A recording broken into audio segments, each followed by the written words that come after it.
Cartas de navegación, el libro del cual voy a estar hablando hoy, no podría haber existido sin los esfuerzos de mi editor, el hilo de Ariadna Constantini,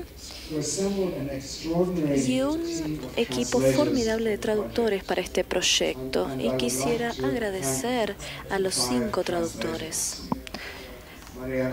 María Julia Deruski, Mariana Dimopoulos, Elena Marengo, Lucas Margarit y Cristina Peña.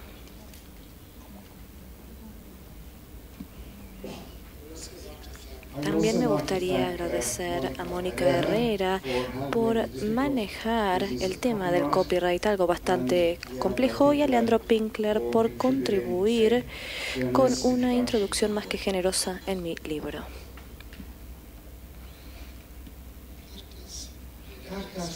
Cartas de navegación, o su nombre original, Doubling the Point, es una recopilación de la mejor escritura de no ficción que he hecho entre 1970 y 1990. Décadas que fueron particularmente fértiles para mí. La idea de este libro fue concebida junto con un colega más joven, David Atwell, quien desde ese entonces se forjó un nombre para sí como académico en el Reino Unido. La idea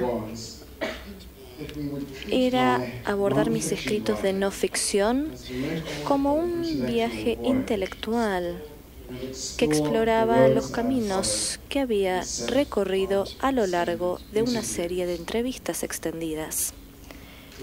El libro agrupa los ensayos en 8 divisiones, cada una de estas precedidas por una conversación entre Atwell y yo. Las 8 divisiones son las siguientes: textos sobre el género autobiográfico, estudios lingüísticos, ensayos sobre 2 escritos que significaron mucho para mí, Franz Kafka y Samuel Beckett, textos sobre temas sudafricanos, escritos sobre censura, escritos sobre diferentes aspectos de la vida popular, tales como la publicidad, deportes, revistas de historietas, y finalmente textos sobre lo que yo llamo reciprocidad ética.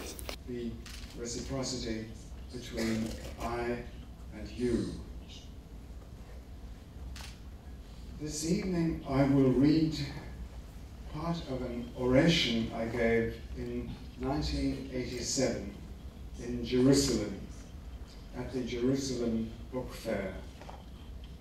And I ask you to think of the oration in its historical context. Its subject is South Africa, and the place of the writer in South Africa at its Momento más oscuro, cuando el país se había vuelto verdaderamente en un estado policial, un estado gobernado de hecho por la policía de seguridad, mientras que el régimen intentaba sobrevivir a cualquier costo enfrentando una revolución popular.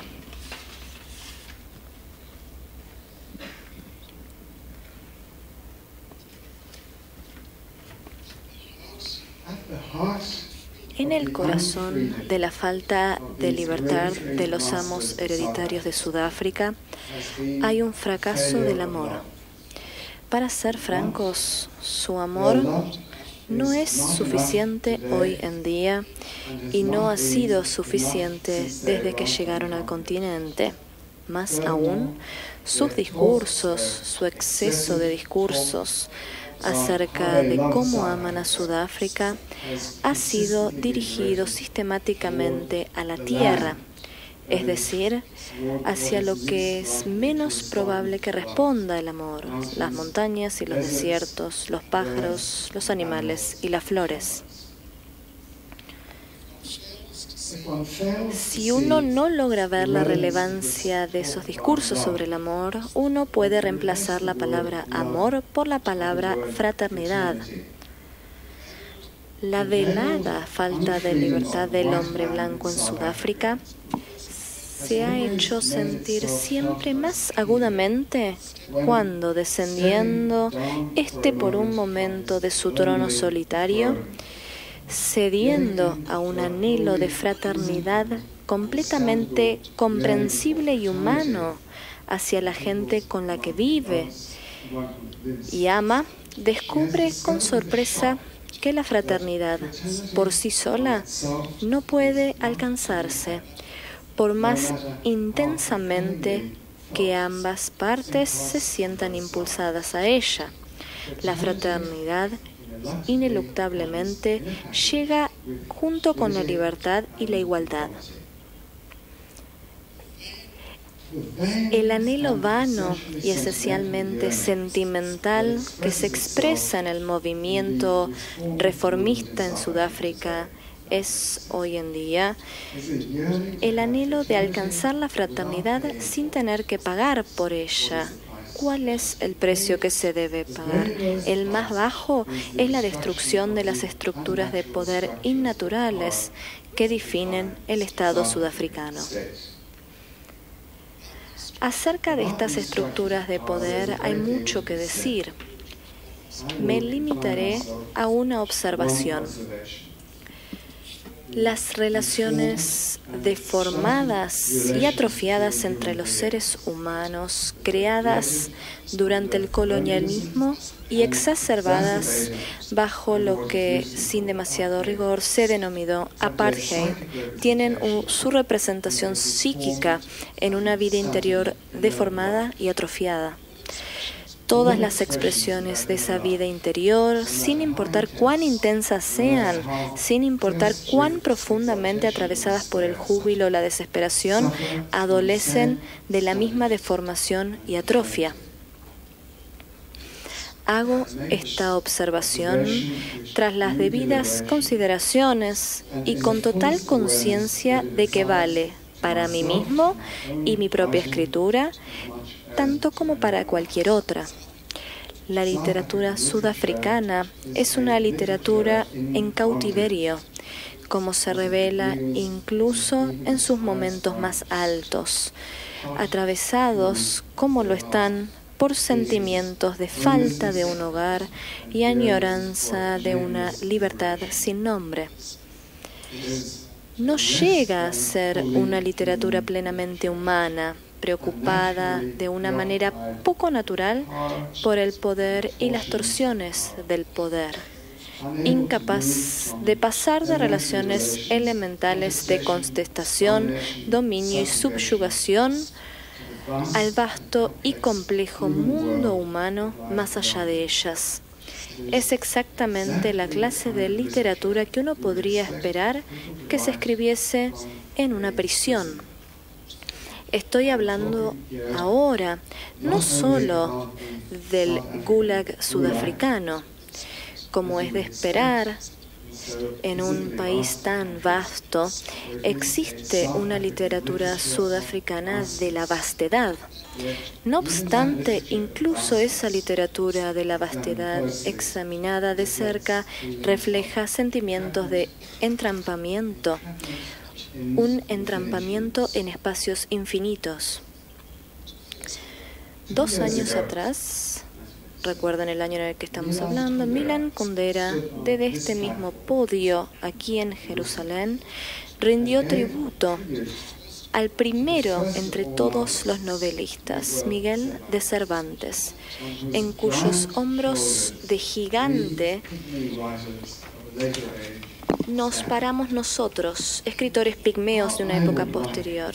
¿Cómo me gustaría unirme a él, Kundera, en ese homenaje? A mí y a tantos de mis colegas sudafricanos. ¿Cómo anhelamos abandonar un mundo de vínculos patológicos y fuerzas abstractas, de rabia y violencia? y establecer nuestra residencia en un mundo donde sea posible un juego vivo de sentimientos, un mundo donde realmente tengamos una ocupación. Pero ¿cómo salimos de nuestro mundo de fantasmas violentos a un mundo verdaderamente vivo? Este es un enigma que el Don Quijote de Cervantes resuelve para sí mismo con bastante facilidad. Deja atrás el calor, el polvo, la tediosa La Mancha y se adentra en los dominios de las hadas a través de lo que equivale a un acto voluntario de la imaginación. ¿Qué le impide al escritor sudafricano tomar un camino similar? Escribir su salida fuera de una situación en la cual su arte, por mejor intencionado que sea, y aquí debemos ser honestos, es demasiado lento, demasiado anticuado, demasiado indirecto, y si tiene un efecto en la vida de la comunidad o en el curso de la historia, este es superficial y tardío. Se lo impide lo mismo que a Don Quijote en sí mismo, el poder del mundo en que vive su cuerpo, de imponérsele e imponerse en última instancia su imaginación, que le guste o no, reside en su cuerpo. La crudeza de la vida en Sudáfrica, la fuerza bruta de sus reclamos, no solo a nivel físico, sino también a nivel moral, su insensibilidad y su barbarie, sus apetitos y sus furias, su codicia y sus mentiras, la vuelven tan irresistible como difícil de amar. La historia de Alonso Quijano o Don Quijote, aunque agrego, no el sutil y enigmático libro de Cervantes, termina con la capitulación de la imaginación ante la realidad, con un retorno a la Mancha y a la muerte. Tenemos al arte, dijo Nietzsche, para no morir a causa de la verdad. En Sudáfrica, el arte tiene que contener ahora demasiada verdad. Verdad acarretadas, verdad que avasalla y hunde cada acto de la imaginación. Esa fue parte del discurso en Jerusalén en el 87. Lo seguí leyendo parte del diálogo entre David Atwell, mi editor, y yo sobre este discurso. Atwell dice: vuelves al problema de la reciprocidad en tu discurso de aceptación del Premio de Jerusalén. En una sociedad en la que en ese momento, 1987, estaba dividida por la violencia quizás más que ninguna otra época de la historia moderna. Hablaste con sentimiento acerca de la historia, desde el colonialismo al apartheid, de la forma que condujo a una literatura en cautiverio, pero también te referiste al elemental e irresistible poder de la historia en Sudáfrica. Permíteme proponerte esta observación para su comentario. Mientras que es bastante común que los escritores en Sudáfrica intenten representar la historia o las fuerzas históricas, es raro que la historia aparezca, como creo que sucede en tu ficción, como necesidad, como un límite absoluto para la conciencia. Es decir, la historia en tu obra, es decir, mi obra, parece menos un proceso que puede ser representado que una fuerza que actúa en la representación, una fuerza que en última instancia es en sí misma irrepresentable. Vista bajo esta luz, La libertad de producción del acto de la escritura es, en el mejor de los casos, limitada o provisional. Esa fue la observación, el comentario que me presentó. Y este es el comentario que yo realicé. Me presentas esta observación a la luz de mi discurso en Jerusalén. Por lo tanto, permíteme decirte algo acerca del contenido de ese discurso. El premio anterior le había sido otorgado a Milan Kundera. La locución de Kundera consistió sobre todo en un homenaje a Cervantes. Leyendo esa locución, creo que me di cuenta, tan bien como cualquier otra persona, de lo que significaba que un checo eligiera hablar sobre Cervantes en Jerusalén en 1985. Es decir, un cierto desafío al papel que le imponía la historia. Si lo miras de un modo, o por la moda, si lo miras de otro. Una década antes, Kundera había señalado de una manera aún más provocativa: hoy en día, cuando la política se ha convertido en una religión, considero la novela como una de las últimas formas de ateísmo. Una parte de mí también desea ser un ateo a la Kundera. Yo también querría ser capaz de ir a Jerusalén y hablar sobre Cervantes, no porque vea a Kundera o a Cervantes, de hecho, como personas socialmente irresponsables. Por el contrario, me gustaría ser capaz de decir que la prueba de su profunda responsabilidad social e histórica reside en la penetración con que cada uno a su manera y en diferentes grados reflexionan acerca de la naturaleza y la crisis de la ficción, de la ficcionalización, cada uno en su época. Pero, dejando de lado a Cervantes ahora, que simplemente pertenece por completo a otra categoría, no puedo hacer lo que hace Kundera, o, para ser justos con él, lo que él dice que está haciendo. ¿Cobardía de mi parte? Quizás. La historia puede ser, como dices, un proceso para ser representado, pero yo la siento más bien como una fuerza para la representación, y en ese sentido, sí, no puede ser representada. Hay un poema de Zbigniew Herbert, el poeta polaco, que data de la década del 60, que me ha causado una profunda impresión. Se titula 5 hombres. 5 prisioneros condenados a muerte pasan su última noche conversando acerca de muchachas, recordando juegos de cartas. A la mañana los sacan al patio y los fusilan. Herbert dice: por lo tanto, uno puede escribir poemas sobre flores, pastores griegos y cosas por el estilo. Un poema, entonces, justificando a los poemas que se mantienen al margen del llamado a la acción revolucionaria. Quizás no es un gran poema, 5 hombres, algo que depende, aunque todavía no estoy seguro de esto, más quizás de su retórica que de una lógica poética que arrasa con todo. Pero el efecto de ese por lo tanto permanece imperioso y triunfante. ¿Qué me permitiría a mí decir algo equivalente? Una fe en la humanidad tan profunda como la de Herbert, supongo, pero yo no la tengo. ¿Por qué traigo a colación a Herbert?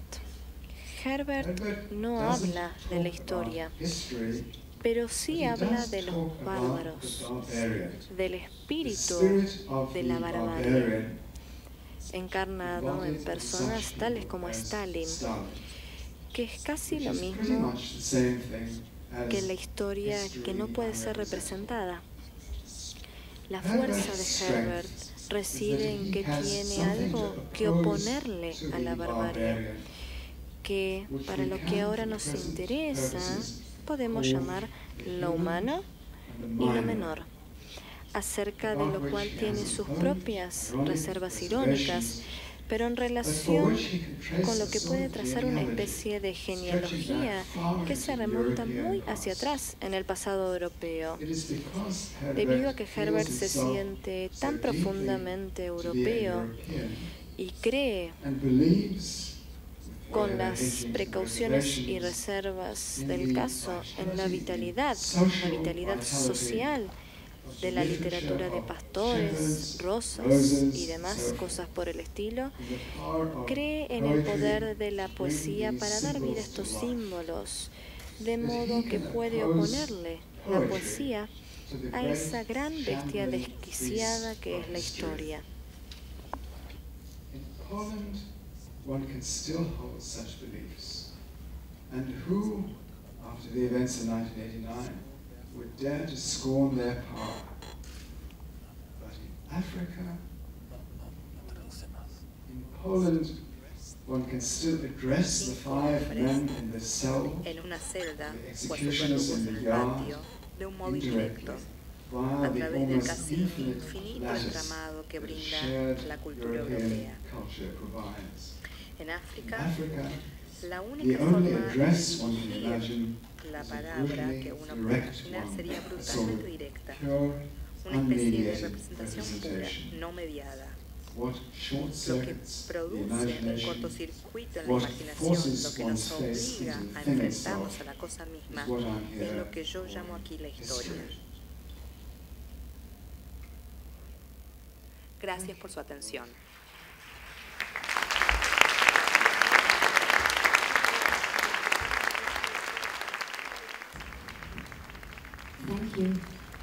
Gracias por venir y por abrir este espacio a tus lectores argentinos para poder escuchar más sobre tu pensamiento, sobre tu vida,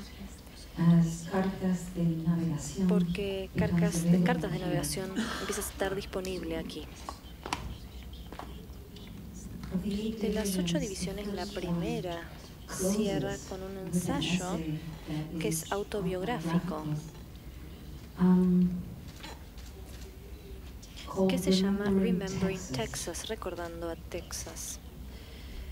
Me pregunto si podría hablar sobre la importancia de su educación norteamericana, la importancia de eso, de esa experiencia para usted, el rol quizás que Estados Unidos tiene o ha tenido en su vida y ese desplazo.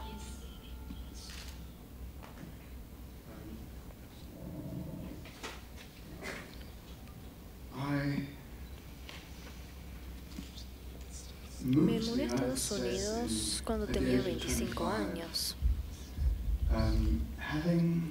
y teniendo una carrera bastante mezclada, me habían contratado como un programador de computadoras en Inglaterra y había decidido que no era para mí, la carrera en computadoras no era para mí. De hecho, había comenzado a sentir que las computadoras me estaban arruinando la mente. Y me contacté, escribí a distintas universidades en Estados Unidos preguntando a ver si aceptarían un programador de computación fracasado para sus programas de grado en literatura. Y de la Universidad de Texas me llegó una respuesta que decía, por supuesto, venga, le podemos ofrecer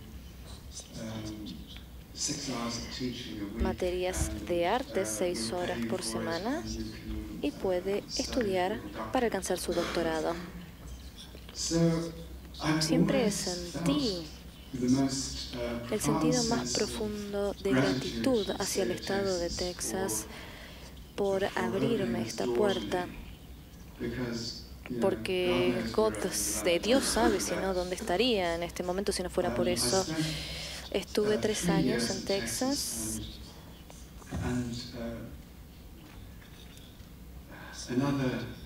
y otros 7 u 8 años los pasé enseñando en distintas instituciones de Estados Unidos. El ensayo recordando Texas no es quizás tan benevolente para con el estado de Texas.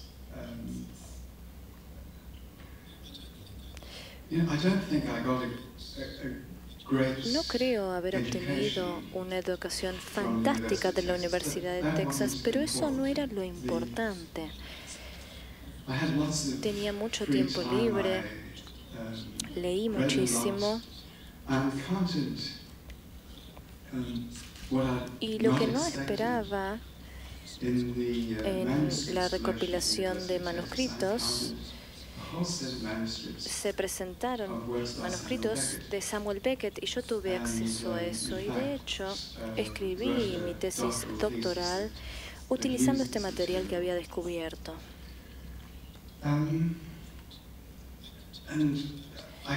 Y volví a Estados Unidos por 4 años después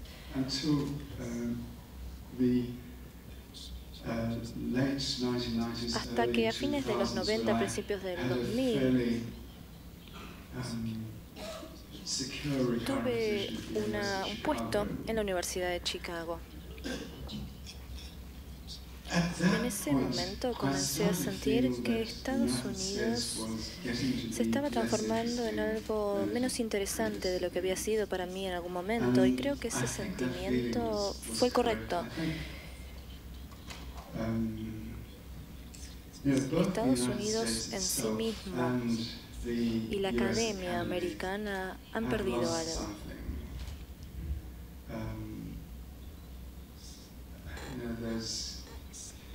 Uno podría decir que se ha llegado a una especie de neoliberalismo, pero no estoy segura de eso. Tu pregunta era cuánto o de qué manera Estados Unidos será importante en mi vida. Y por supuesto significa muchísimo, principalmente porque me dio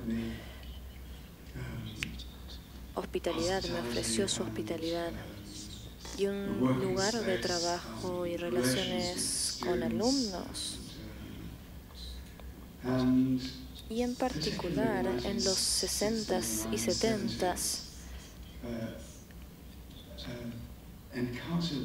me encontré con un episodio vital en la historia académica e intelectual de Estados Unidos.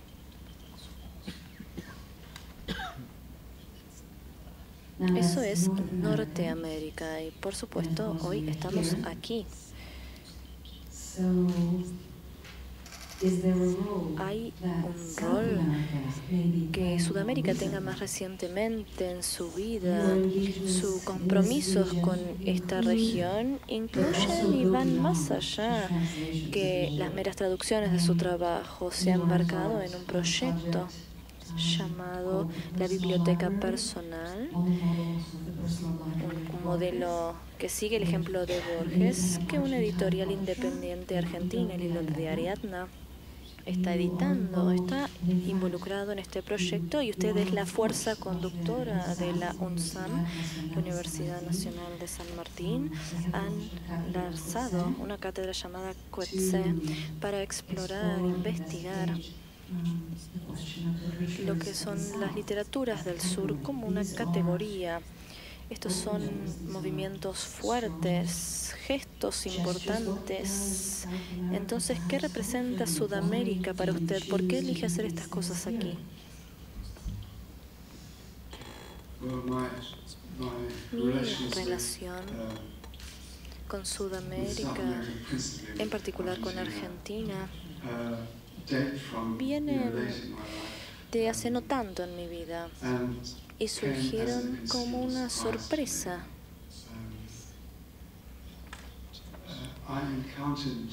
me encontré en mi primera visita a Argentina un público lector que realmente se tomaba en serio los libros y que leía libros de manera inteligente, que en mi caso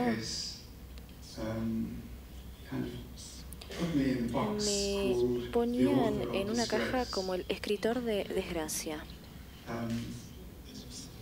Como acabas de decir, estoy involucrado en un proyecto extendido con la editorial El Hilo de Ariadna,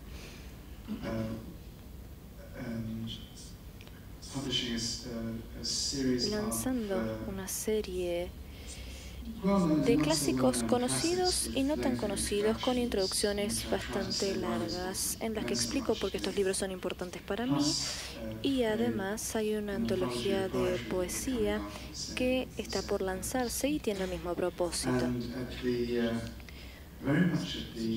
Y siguiendo la sugerencia de Carlos Ruto, el director de LONSAM,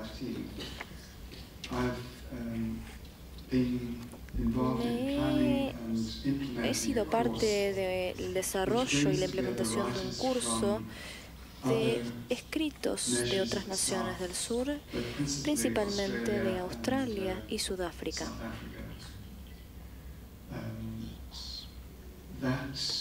Ese proyecto acaba de lanzarse hace unas semanas.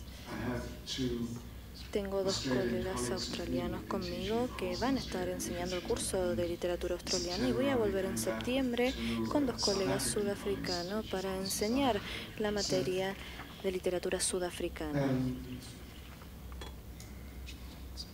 Estoy intentando responder así tu pregunta de por qué Argentina.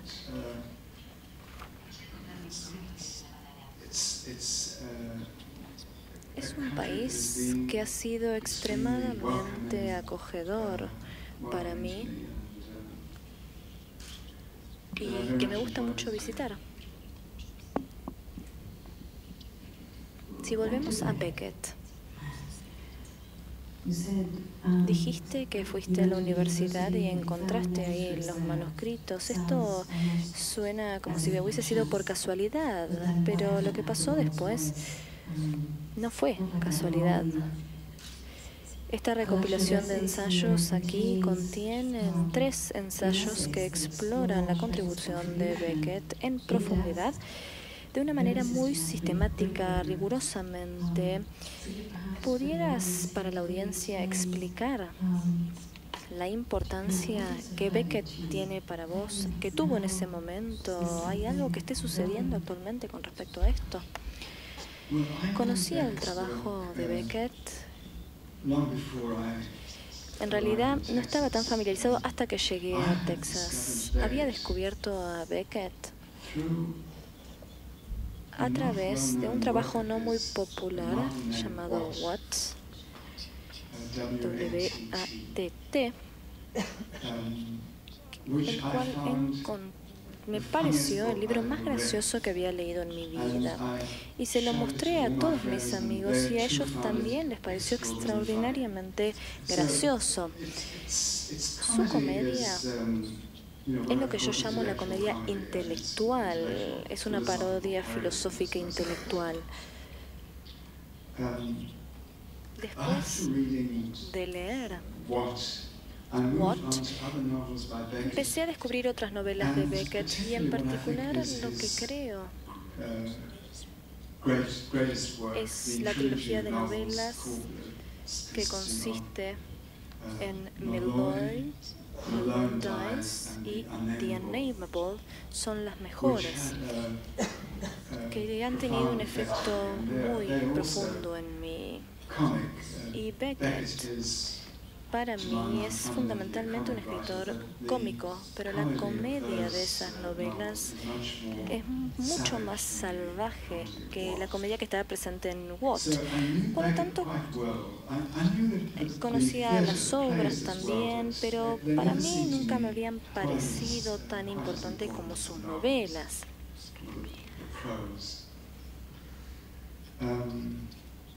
Y como dijiste, de casualidad,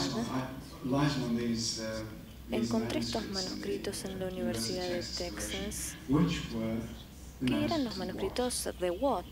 No estaban completos, pero había bastantes.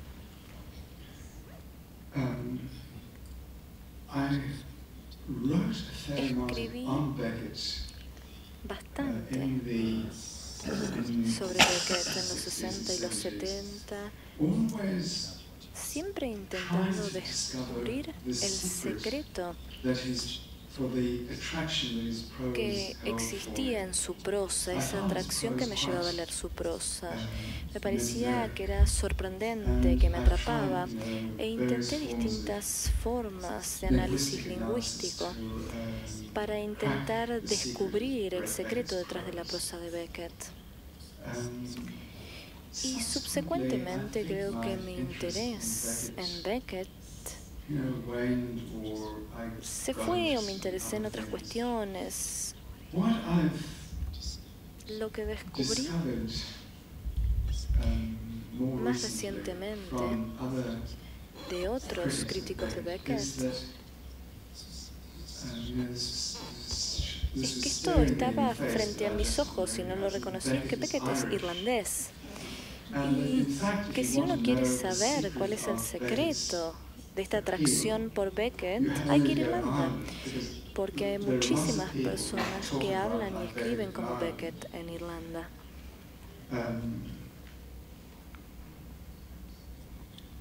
Bien, eso sería lo que tengo para decir de Beckett.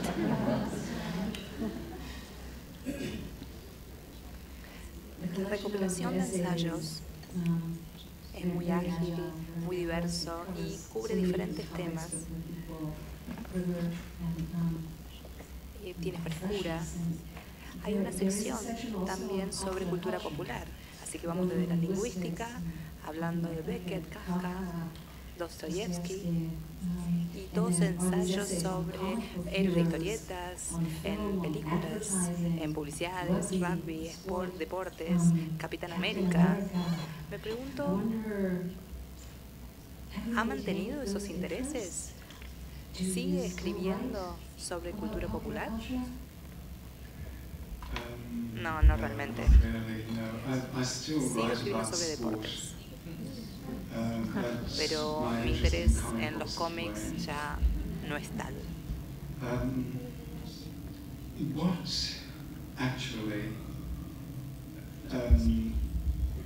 Lo que me lleva cada vez más lejos de la cultura popular, lo que me aleja de ella, es que no tengo apreciación por la música popular, particularmente de los Estados Unidos. Me deja patitieso.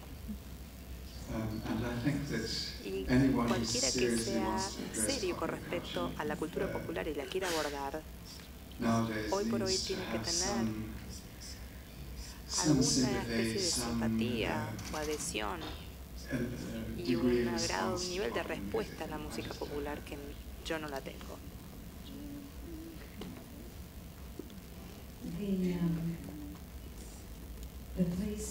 El lugar donde existen muchísima resonancia con respecto al presente es el ensayo sobre confesión, y habla de Rousseau, Tolstoy y Dostoyevsky, de sus escritos. Porque en este ensayo está próximo a sus problemas o a sus preocupaciones como novelista. ¿Podría compartir y expandir sus preocupaciones en que está desarrollado en este ensayo? No solo sale Cartas de Navegación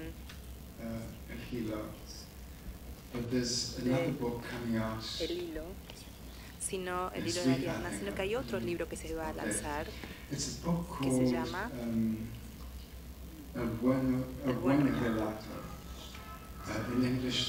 La buena historia sería la historia buena. Es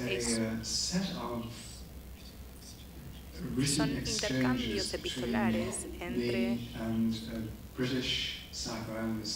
Arabella Kurtz, una psicoanalista británica, y yo.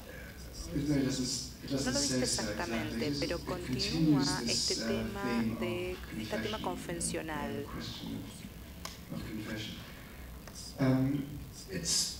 It's an important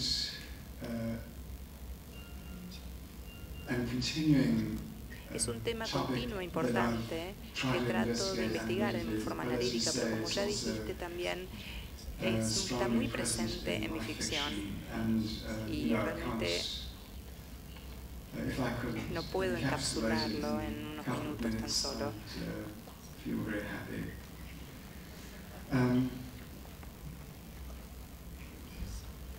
Básicamente lo que me interesa es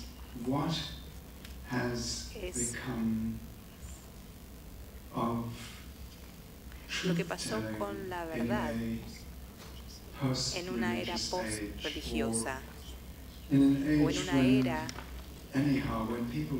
donde la gente siente que si miente va a tener alguna consecuencia. Y me interesa la gente que dice mentiras en situaciones de confesión. En otras palabras, cuando hay mucho, que se juega mucho para ellos decir la verdad. Cuando dicen, bueno, ahora les voy a contar la verdad, y ahí dicen una mentira. No es necesariamente una mentira consciente, pero no es la verdad.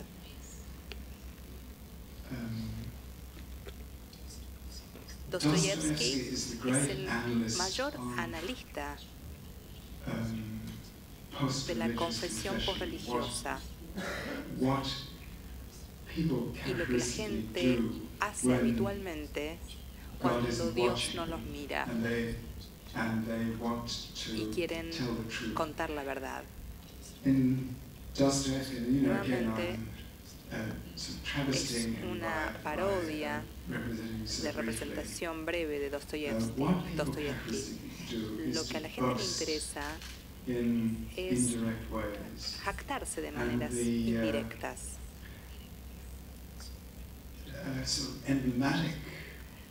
Un ejemplo emblemático de esta jactancia sucede en la novela que se traduce como El poseído o los poseídos o el diablo, los diablos, cuando un hombre joven o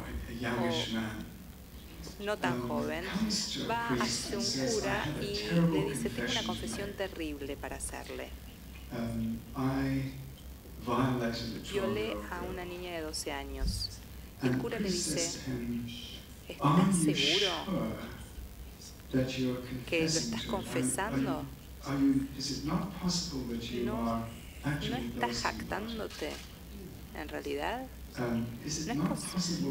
No es que lo que la gente crea de vos es que sos un gran criminal, es que sos capaz de hacer cosas que otros no tienen el coraje, que la gente común no tiene el coraje de hacer. Dostoyevsky, en otros aspectos, es el emblema más alto en el análisis en motivos retorcidos en los cuales las personas dicen o creen decir la verdad o que intentan decir la verdad pero no pueden. Para resumirlo, este libro del que hablo, El buen relato, es un intento para llegar a aquello que yace en esta inhabilidad de contar la verdad o decir la verdad, y también de preguntar: ¿es necesario vivir bajo el dogma de la verdad? ¿No puedo quizás vivir en relación a lo que los demás cuentan? Particularmente si nuestros amigos colaboran con ello y no nos detienen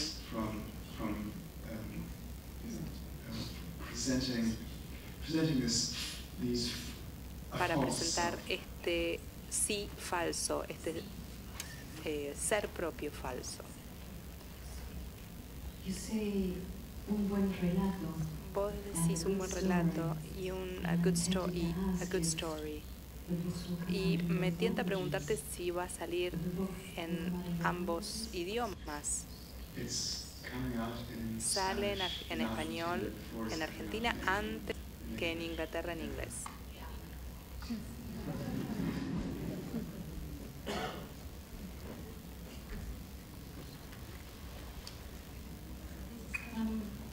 Hay una sección en cartas de navegación llamada Sintaxis, en donde podemos visitar tu mundo como lingüista.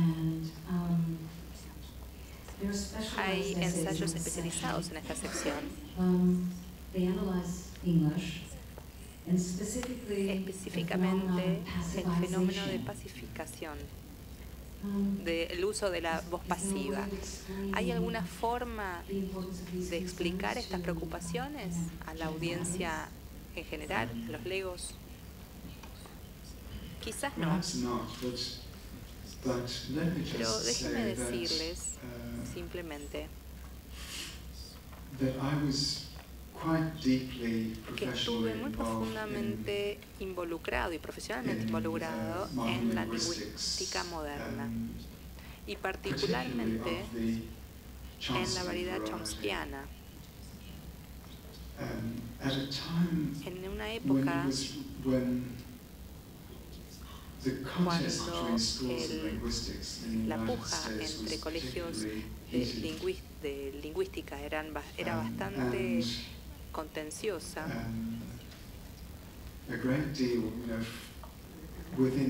dentro de la academia se enfocaba más que nada en qué escuela de análisis uno estaba siguiendo. Mi interés particular era lo que yo llamaría la semántica de formas sintácticas, es decir, el significado de las formas sintácticas tienen de manera independiente del contenido de las formas sintácticas. Y la voz pasiva, el uso de la voz pasiva, en el modo en que uno da vuelta una oración, que es transitiva, sujeto que actúa sobre el objeto hacia y lo revertimos para que el objeto es sujeto del sujeto. Lo que me interesa particularmente es el modo en el cual los escritores, y particularmente escritores del siglo XVIII, han utilizado esta inversión del orden para llevar significado, para transmitir significado. Escribí ensayos, diversos ensayos en el libro, pero el más exitoso para mí fue el ensayo sobre Isaac Newton, el físico Isaac Newton. Newton lucha con el lenguaje. Escribí en latín, no en inglés. Y es una puja con el lenguaje para decir ciertas cosas sobre el universo. No en números, no en fórmulas matemáticas. Y no tiene éxito, no lo logra, porque la resistencia de la intuición humana, del lenguaje, de lo que está intentando decir, es demasiado fuerte.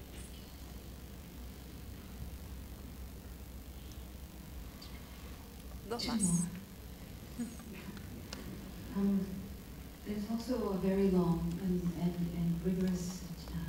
Hay un ensayo profundo y riguroso del análisis del lenguaje en Kafka, la historia de Burroughs,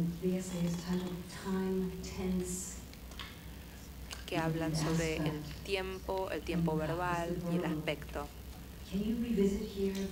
¿Puede volver a rever, por favor, lo que usted logró ahí?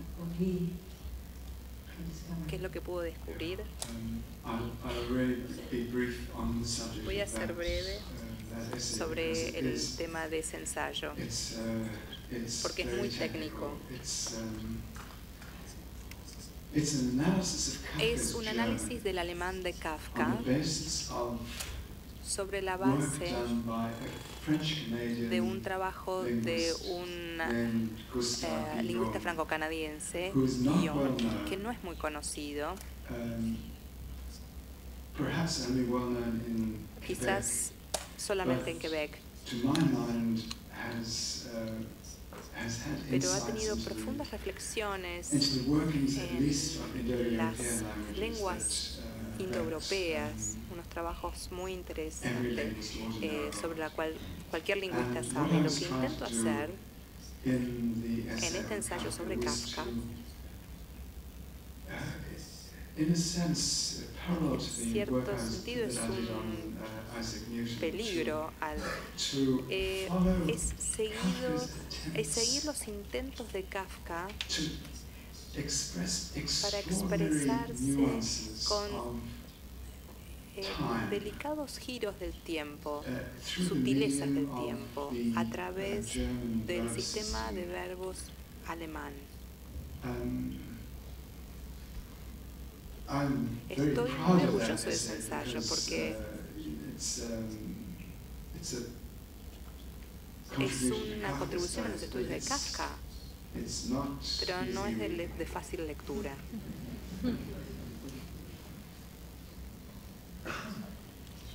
Finalmente, una pregunta, también quizás relacionada con Penn, Argentina,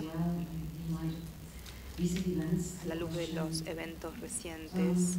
Quisiera hacerle esta pregunta sobre censura. La crisis en Europa, los asesinatos en la oficina de Charlie Hebdo, censura o autocensura, es un tema vigente. La gente está muy preocupada al respecto. Entonces la pregunta es, ¿cómo ve usted el derecho a la libertad de expresión? Como dijiste,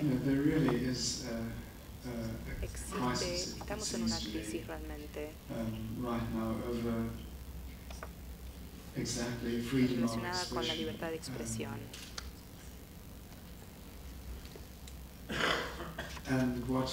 Lo que sucedió en París es la expresión extrema de esa crisis, que afecta a los periodistas más que a otras personas que trabajan en otros medios.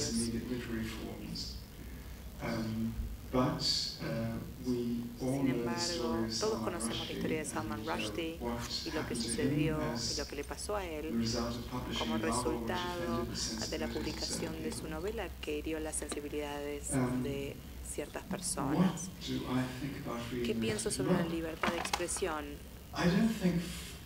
No creo que el derecho a la libertad de expresión sea un derecho humano como el derecho a la vida. Creo que los seres humanos tienen un derecho a la vida, nacen con ese derecho. El derecho a la libertad de expresión es un derecho constitucional que está escrito o no en la Constitución o en los derechos de una nación. Las crisis que suceden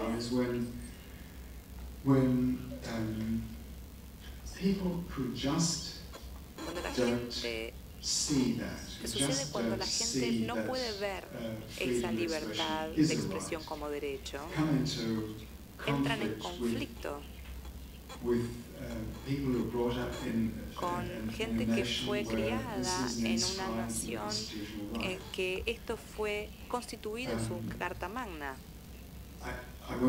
No lo llamaría como un choque de culturas, pero pareciera ser un choque que va a suceder de manera indefinida por cierto tiempo.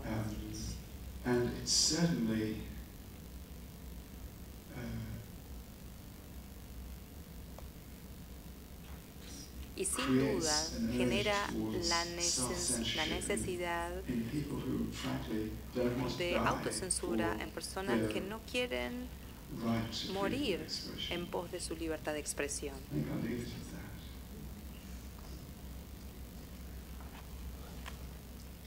Muchas gracias.